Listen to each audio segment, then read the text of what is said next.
we're now going to start looking at mission 8, which is the rolling camera. So for the set of instructions, we're now on page 27, and we are looking at the rolling camera, which is probably the longest mission model in this set. So we want to make sure that we have the rolling camera pushed completely to the right when we look at it from the bottom of the field. And then we want to place the orange stop down. So those are the only two requirements. So we want the camera all the way to the right, and we want the orange stop down. So we'll switch over to a field view. So here's our camera. We're going to back up a little bit so we can see where we're looking. So here is the center of the table, and we're going to move down to the south here on the south wall. So this is the track, and then here is the camera. So the camera can move all up and down the track. And to start the mission, we want it all the way to the right. And then this is the orange piece that it's referring to up and down. We want it to be in this down position.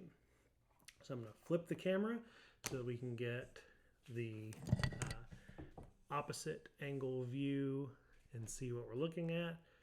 Let me pull out just a little bit more. So this being one of the larger models makes it a little bit harder to see. But I think that lets us see the full model in view. So we'll switch back over to our document view, and we can see both of those criteria are met. We've got the camera where it's supposed to be, and we've got the orange stop down. So we're going to move back up to look at the scoring criteria for mission 8, the rolling camera. And so for this mission, all we care about is this white pointer. So if you look back at the camera, you can see there's a white pointer on it, and we'll look back at it in just a moment. But depending on where the camera stops moving will depend on how many points you get. And so if it's to the left of the dark blue tiles, but not the medium, it's 10 points. If it's left of the dark and the medium, but not the light, it's 20 points. And if it's to the left of the dark, medium, and light, it's worth 30 points. And the white pointer is important because it doesn't matter where the whole camera is, just that pointer. And this rule addendum down here at the bottom says if the pointer is on a tile, you earn points for the higher one. So that's nice. So switching back,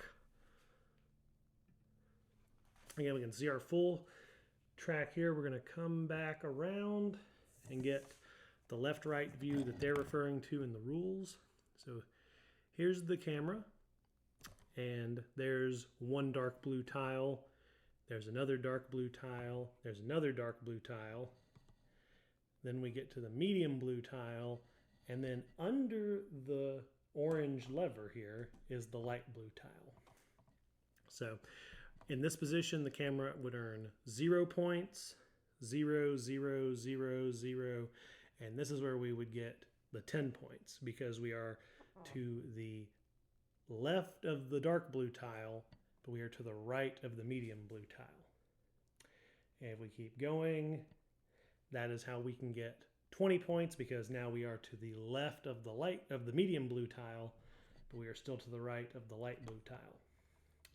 And we're going to come back around to this side, and we can see that there's this white pointer piece on the camera. And so you can actually see it from above too. It's this part of the model. And so if we land right here, in that case, let's see if we can get a view of it, we are very much on a tile, which means we'll get credit for the higher point value there. Okay? But we can't make it past the light blue tile until we raise this lever. So if you keep this lever down, then 20 points is going to be the maximum you're able to score otherwise. Now, in terms of getting the camera to where you want it to go, you can just move the camera, no problem, and it'll move down the track and all that. But we'll bring the camera around so we can see this. This lever here, you can actually use to kind of launch the camera. And you have to get it to a certain point before it'll go over the hill. And when it does, it hits that orange lever and will bounce back a little bit. So you got to be careful of that too.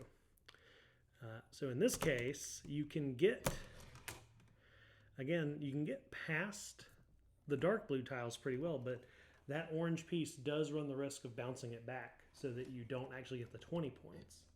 If you raise it though, and this is something I found interesting, was if you launch it now, it doesn't come back nearly as much. So it seems like it bounces more off of the orange lever than it does from the end stop piece here.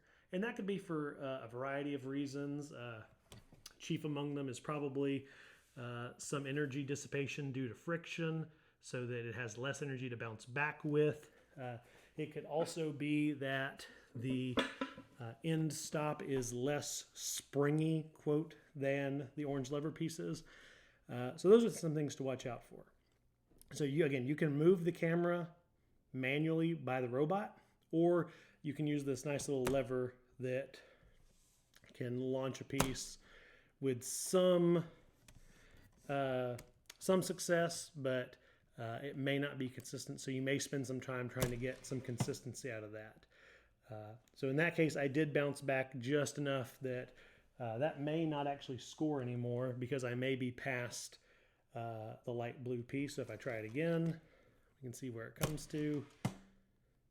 And see, that time that one still scores. So this one, if you go for, I would make sure you practice for some consistency. Otherwise, you may not get the full points you want, but you may want to practice so that you can save some points even if things don't go perfectly. But that's mission 8 again, worth up to 30 points.